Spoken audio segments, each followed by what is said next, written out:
Ah, April Fool's Day, that magical day of the year when 100% of the things you read online can't be trusted, rather than the usual 85%. Is Capcom really hiring zombies? Will Google actually let you talk to flowers? Who knows? Tulip is a breakthrough in human-plant communication, letting users around the world communicate with any tulip.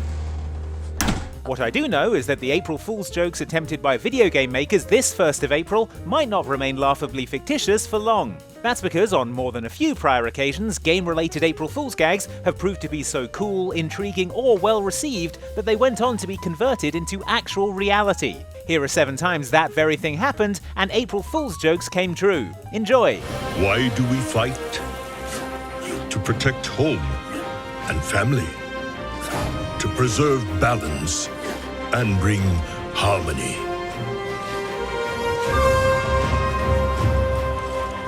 For my kind, the true question is, what is worth fighting for? The makers of World of Warcraft are well known for their creative April Fool's pranks. One year there was the wearable tinfoil hat for conspiracy theorists. Another year hailed a new way of evaluating how your in-game gear measures up to other people's, known as the Equipment Potency Equivalence Number, or EPENE. Then in 2008 there was a fake console game called Molten Core. Man, old games always look worse than you remember, don't they? This tradition goes way back to the pre-World of Warcraft days, as we can see from Blizzard's April Fool's joke in 2002, when they claimed that a new 5th character race would be coming to Warcraft 3: Reign of Chaos.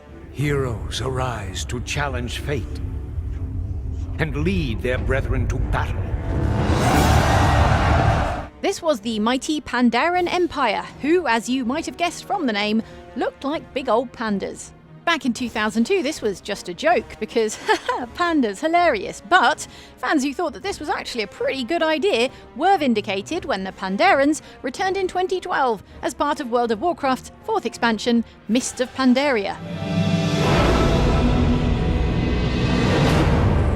There's doubling down on a joke, and then there's this, which is at least centupling down on the original joke, crafting an elaborate backstory for these noble panda people, letting players explore their mystical homeland and culture.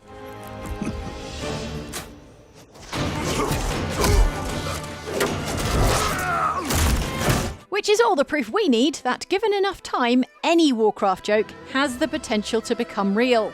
Don't worry, we'll get that Molten Core game yet, you mark my words.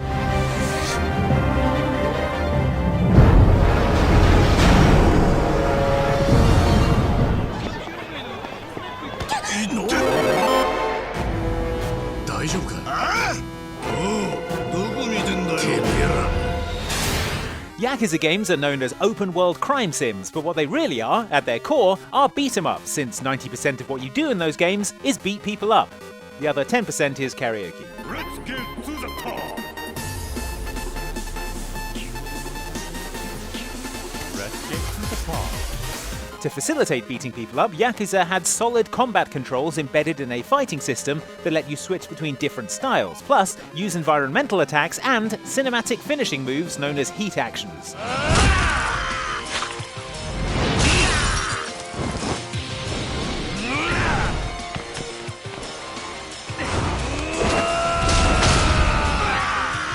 The system was, it almost goes without saying, based on real-time combat, because anything else would be unworkably absurd. That's what made this 2019 April Fool's joke from the makers of Yakuza so funny. See, they released a video that hilariously claimed the upcoming Yakuza Like a Dragon would have turn-based, party-based, RPG-style combat. Imagine! A Yakuza game with turn-based combat, the very idea.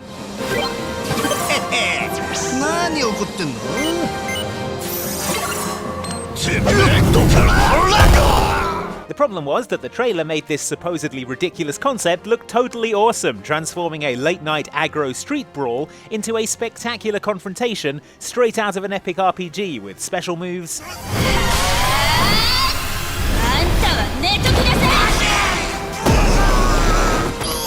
buffs,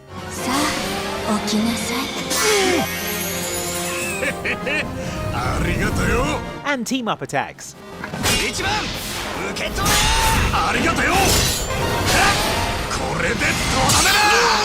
The reception to this turn-based combat was so positive that it drove the Yakuza Like a Dragon developers, Ryu Gagatoku Studios, to actually retool the combat in their game and turn it into basically a JRPG. This was a first for the series, but a welcome one, because RPG-style summons mixed with Yakuza's bizarre sense of humour is officially the best thing ever, unless you're the person being assaulted by crawfish.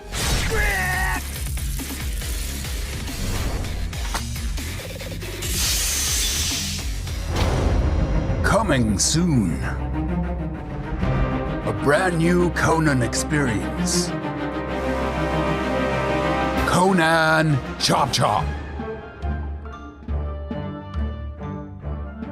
Funcom is the developer behind the popular online survival game Conan Exiles, which is known for its brutal, gritty tone and the fact that you can customise your barbarian Wang.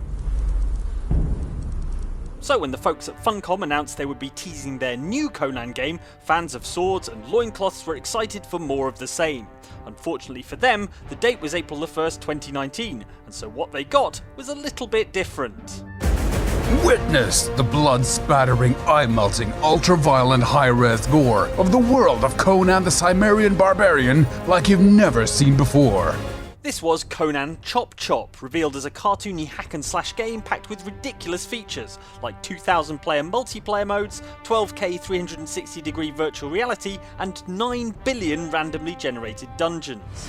9 billion randomly generated dungeons. So random, you may find your own soul trapped in a puppy from the future. It seemed reasonable to assume that a Conan game from the main Conan developer that turns the famous barbarian into a cartoon man with sticks for arms and legs is an April Fool, and yet incredibly, it turned out that this was actually a real game.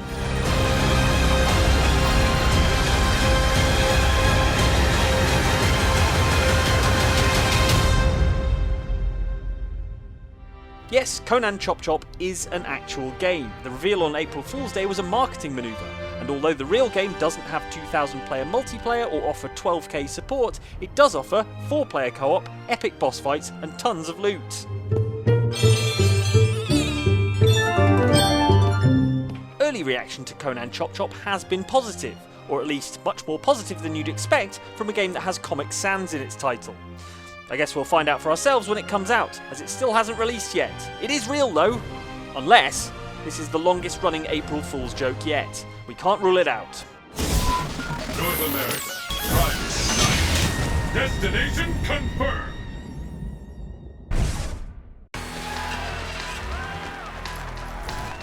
I'm ready for you. Bring it on. You shall make an interesting opponent. In the pre-internet 1990s, video game urban legends spread like wildfire. You could unlock the blood in the SNES version of Mortal Kombat. There was a nude code for Tomb Raider. There was a nude code for Sonic the Hedgehog. He's already nude, people. Think it through. In the case of colossally popular fighting game Street Fighter II, the most prominent urban myth concerned the arcade version of the game.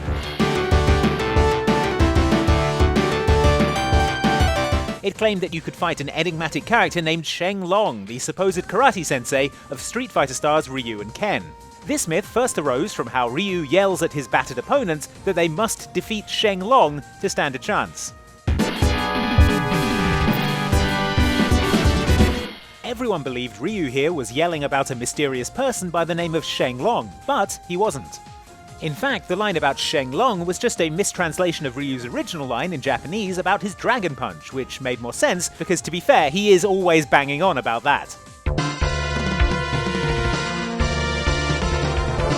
The myth about an elusive dude named Sheng Long was then stoked by an April Fool's joke in Electronic Gaming Monthly, which was a kind of video game magazine, which was a kind of website printed on dead trees. This joke article reported that players could access a bearded, grey-haired karate master named Sheng Long by fulfilling some very specific, demanding criteria. The gaming public's belief in never-before-seen mystery man Sheng Long was further reinforced by how the subsequent SNES instruction manual for Street Fighter II actually did say that Ryu and Ken were trained by a man named Sheng Long. So at that point, who could blame anyone for wishful thinking? The whole affair was an elaborate hoax born of a mistranslation, but the enthusiastic response to the prospect of meeting Ryu and Ken's old sensei planted the seed for new character Go-karts, who would eventually join the Street Fighter series in Street Fighter 4. Back out. Fight locale chosen. You shall make an interesting opponent. Okay, the name is different, but he's an elderly martial artist who mentored Ryu and Ken, and now is here to crush some jaws with his slow-ass old man Shoryukens. So you and I know what's really going on with him.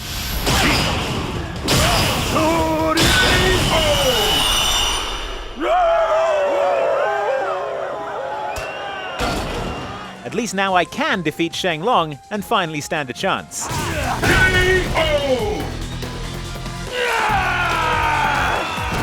Or not. You lose! The collective might of the 1st Spherical Armor Division led the charge and have rolled out across Earth satellites.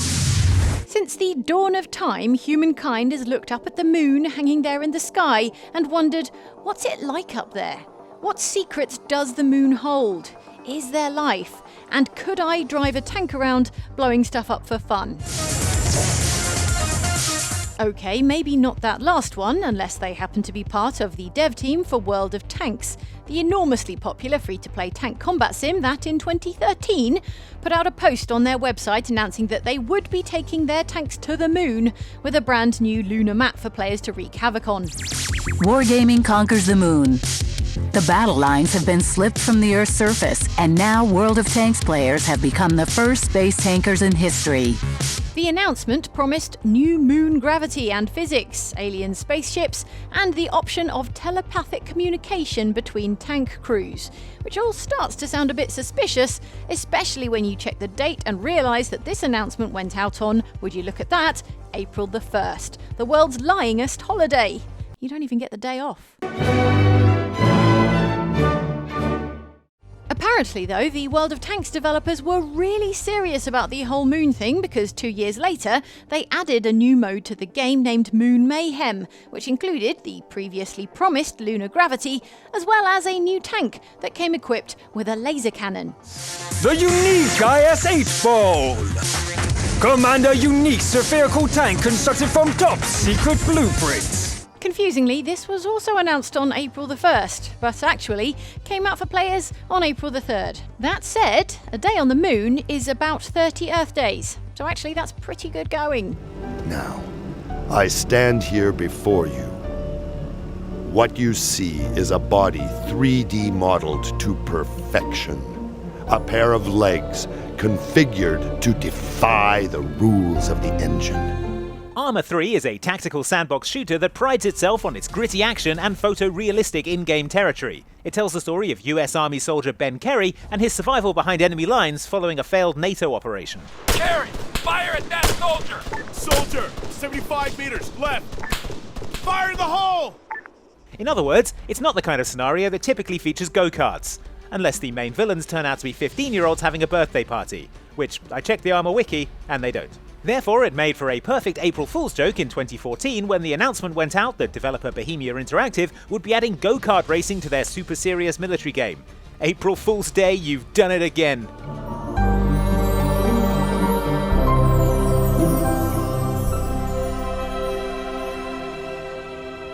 And yes, they had done it again, only here the it that they'd done was come up with a brilliant idea that everyone actually really wanted them to make into a real thing.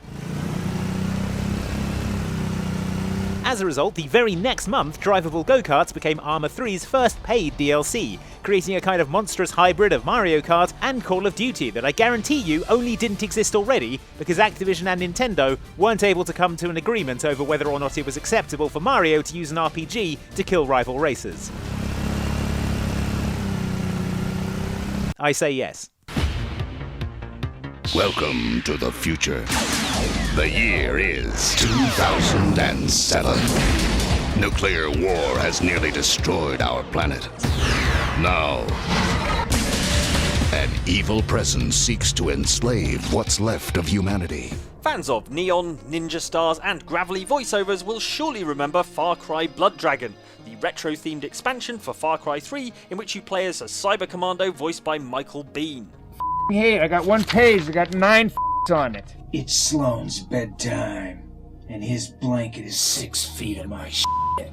What they might not remember is that when Blood Dragon was first announced in 2013, most people thought that Far Cry Blood Dragon was Far Cry publisher Ubisoft doing an April Fool's joke. That's because it was announced, when else, on April the 1st. Not only that, Far Cry Blood Dragon was revealed with a video that looked less like an announcement trailer for DLC for one of the year's most popular games, and more like something the team had knocked up in half an hour using Adobe Illustrator and an 80s title template. While the trailer was short on details, it was heavy on vibes, with VHS stylings, a heavy Terminator-inspired bassline, and more synths than Kraftwerk's Basement.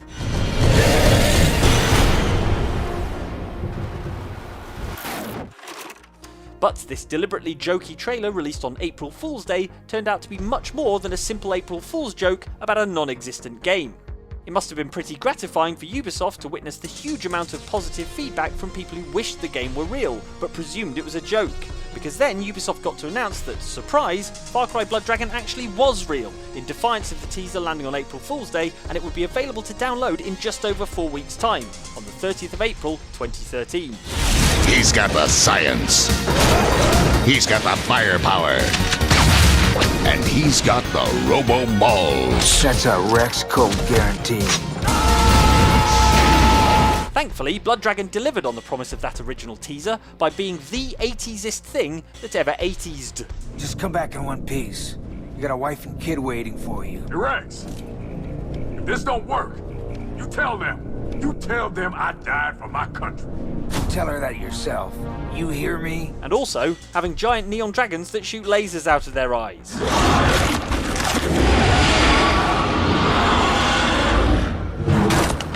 Which are obviously not a joking matter. Terrifying. Oh, shit. Blood Dragon. This standalone title is available now. So there you go, those were 7 April Fool's Day gags that ended up becoming real. Did we miss your favourites? Put your suggestion in the comments, and for more videos like this, subscribe to Outside Xbox, or, even better, hit the bell icon on the bottom right of the screen to get a notification whenever we've got a new video. Thanks for watching, and for more videos like this, check out the videos on screen right now for more from us and our sister channel Outside Extra. Bye!